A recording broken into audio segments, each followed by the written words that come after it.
உன்னை தெய்வம் என்பதா, குருநாதன் என்பதா,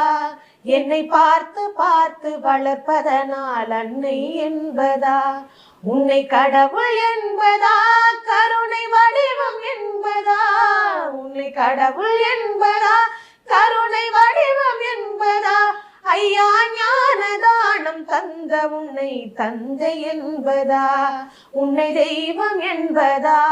குருநாதன் என்பதா, என்னை பார்த்து பார்த்து வளர்ப்பதனால் அன்னை என்பதா, சேரும் செல்வம் எல்லாம் உன் அருளன்றோ, பாடும் பாடல் எல்லாம் உன் தயவன்றோ, சேரும் செல்வம் எல்லாம் உன் அருளன்றோ,